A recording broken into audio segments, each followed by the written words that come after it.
Ini dia 5 cara menghadapi peperangan rohani dalam hidup kita. Pertama, alihkan fokus Anda kepada hal-hal rohani. Sesuai dengan istilah yang digunakan, peperangan rohani pada dasarnya terjadi di alam roh. Pertempuran ini mungkin akan menimbulkan akibat di kehidupan fisik, tetapi Anda tidak akan mengerti cara untuk menyelesaikan masalah yang berakar di dalam roh ini. Anda tidak akan bisa bertarung dengan baik. Mari kita buka dalam Efesus 6 ayat 12. Rasul Paulus mengatakan, "Karena perjuangan kita bukanlah melawan darah dan daging, tetapi melawan pemerintah-pemerintah, melawan penguasa-penguasa, melawan penghulu-penghulu dunia yang gelap ini, melawan roh-roh jahat di udara." Ayat ini mendefinisikan peperangan rohani sebagai peperangan melawan kekuatan yang bukan berasal dari kedagingan.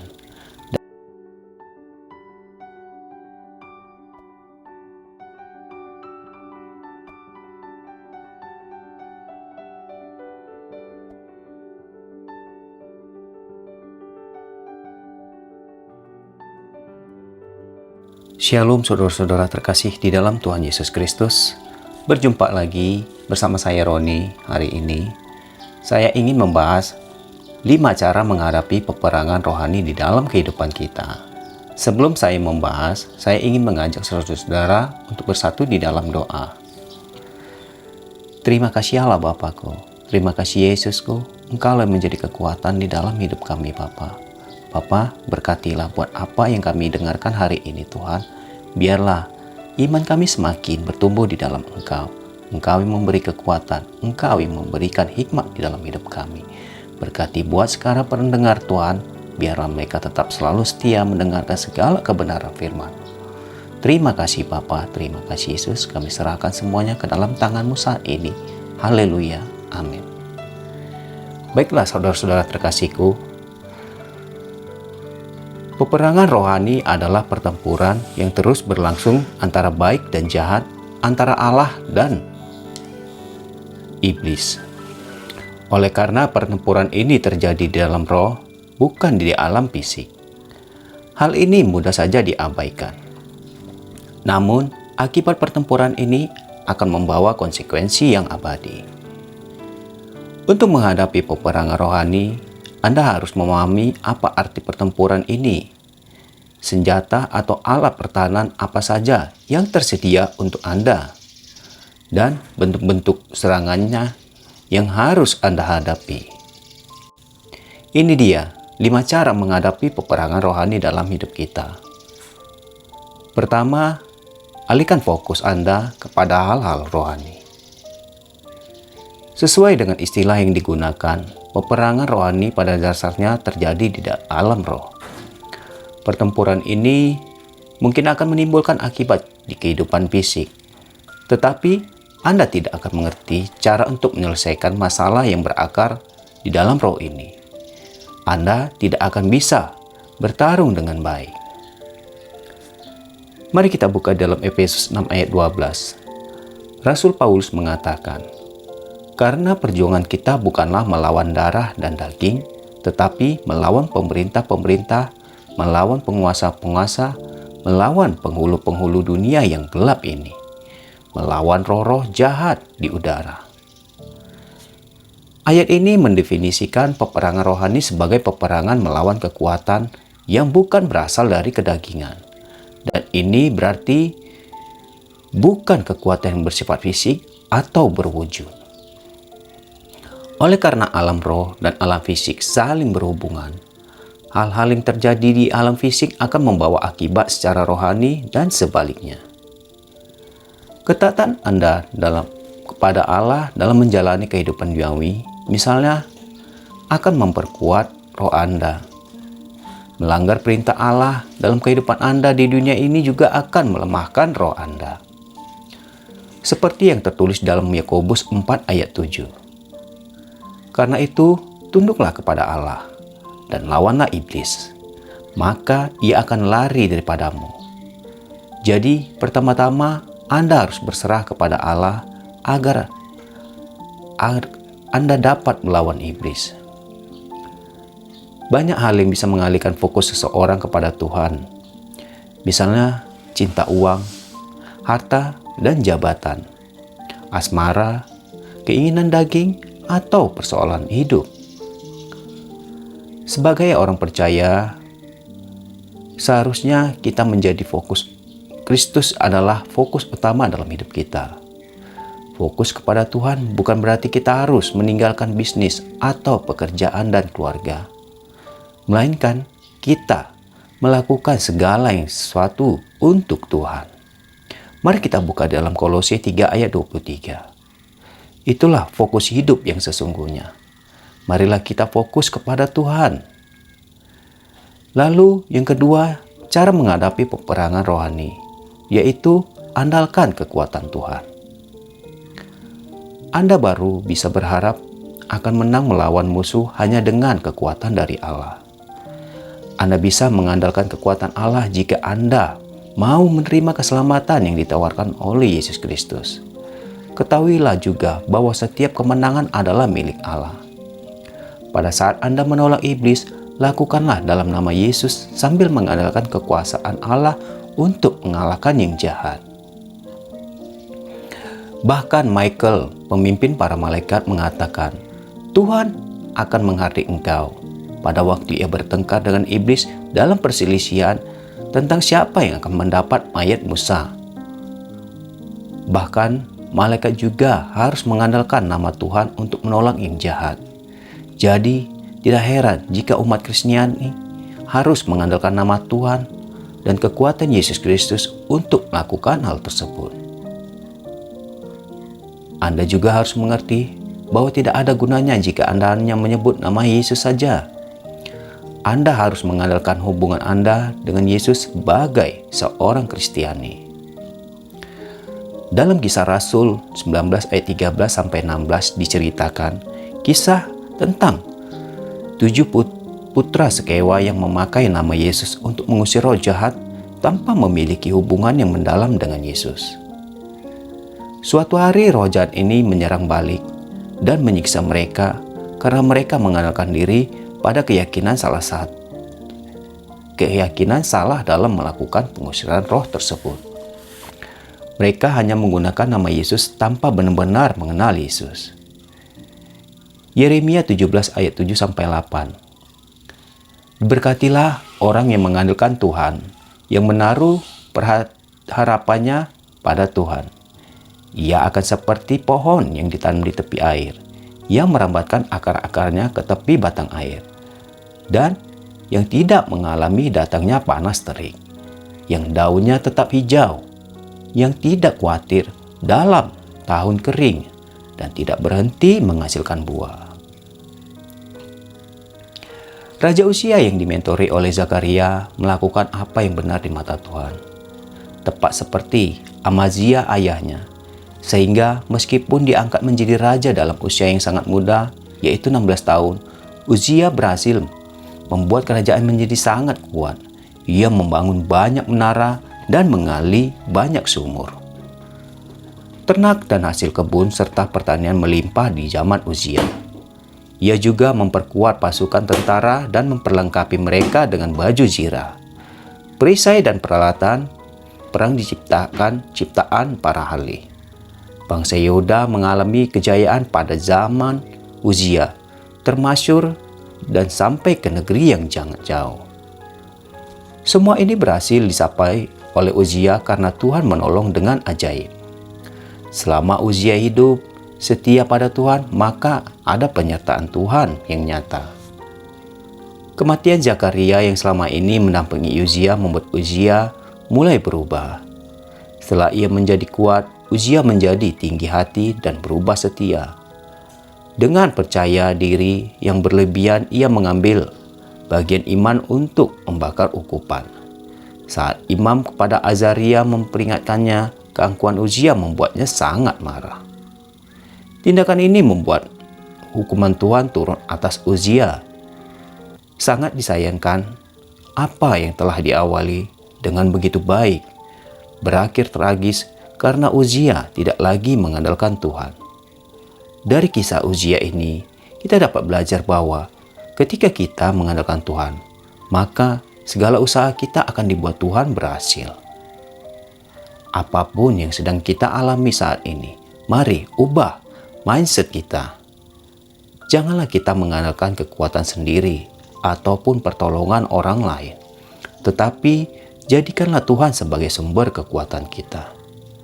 Banyak orang yang begitu menemui masalah langsung lari pada pertolongan Yahweh.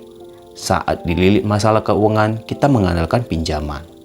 Saat mengalami masalah kesehatan, kita hanya mengandalkan pertolongan medis. Ingatlah bahwa manusia dan semua yang di dunia ini serba terbatas. Mengandalkan kekuatan dunia hanya akan membawa kita pada kesombongan, yang pada akhirnya justru akan menghancurkan hidup kita. Lalu saya akan membahas cara menghadapi peperangan rohani yang ketiga, yaitu tinggalkanlah pikiran-pikiran yang penuh dengan keangkuhan. Ingat, apapun pikiran-pikiran kita tentang keangkuhan, tinggalkanlah itu. Anda memiliki kekuatan untuk melakukan pertempuran dalam perang rohani yang lebih besar. Tetapi kekuatan ini diberikan kepada Anda melalui Yesus Kristus.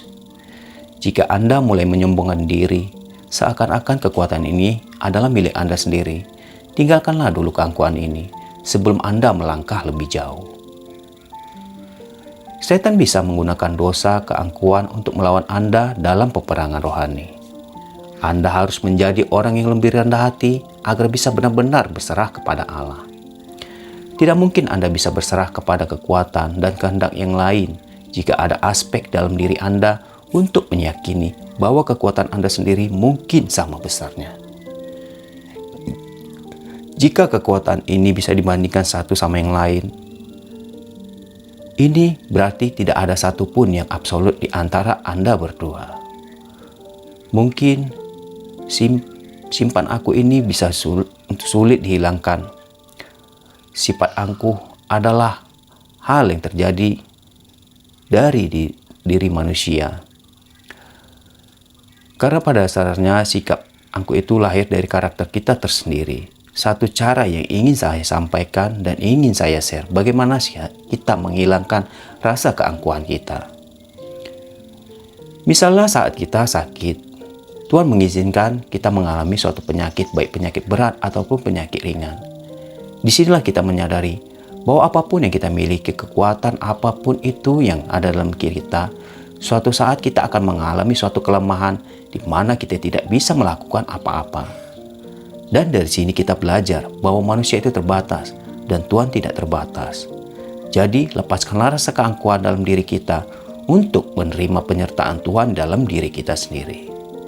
Buang rasa duniawi dalam diri kita, rasa iri hati, dendam, dengki, karena ini adalah sifat-sifat iblis yang harus kita hindari dalam pikiran kita.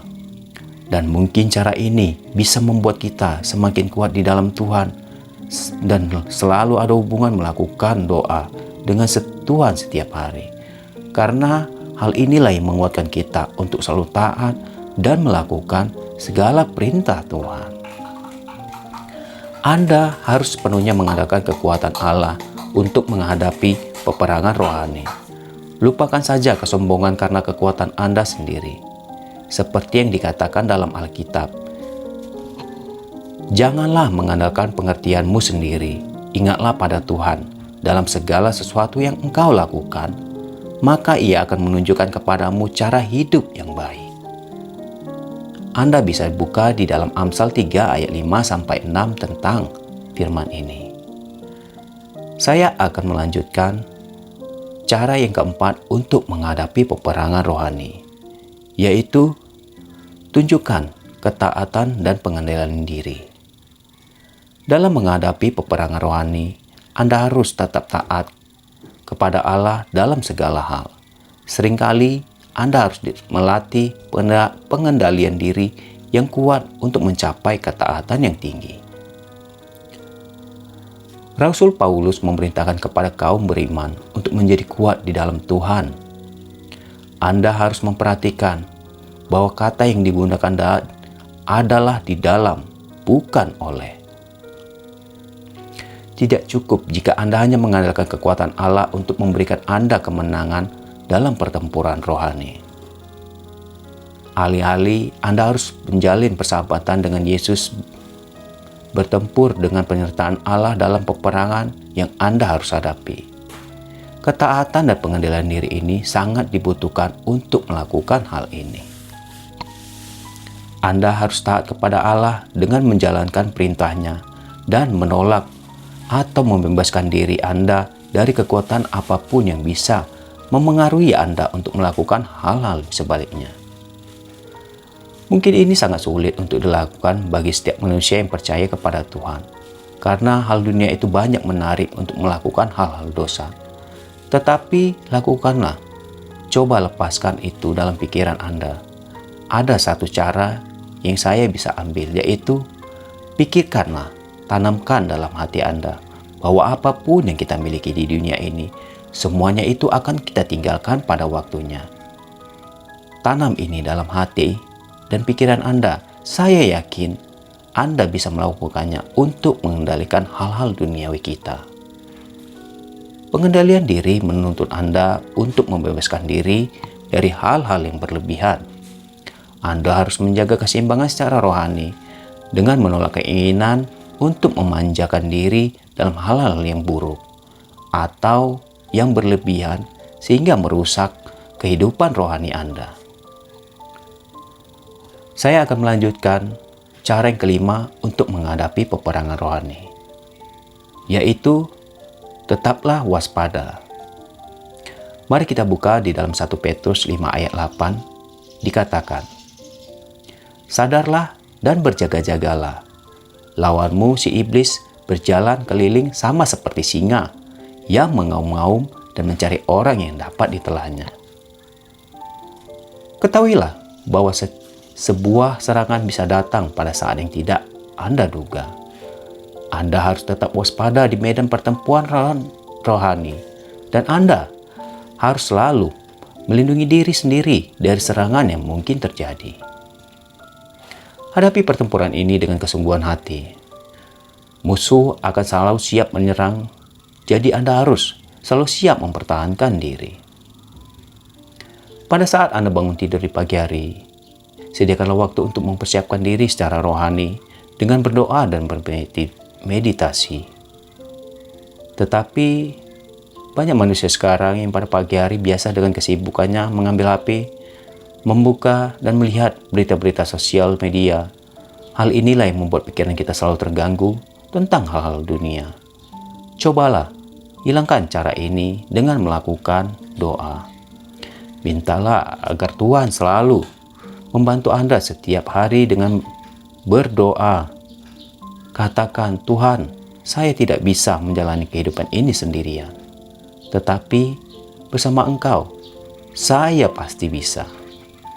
Tiada yang mustahil bagi Tuhan. Semuanya itu bisa dilakukan dengan melakukan sikap disiplin dan patuh kepada perintah Tuhan.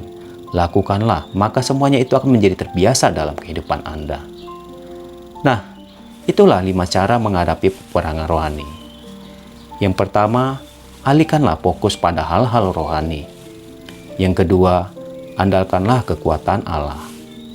Yang ketiga, tinggalkanlah pikiran-pikiran yang penuh keangkuhan. Dan yang keempat, tunjukkanlah ketaatan dan pengendalian diri. Lalu yang kelima, tetaplah waspada. Mari kita bersatu di dalam doa. Terima kasih Allah Bapakku, terima kasih Yesusku.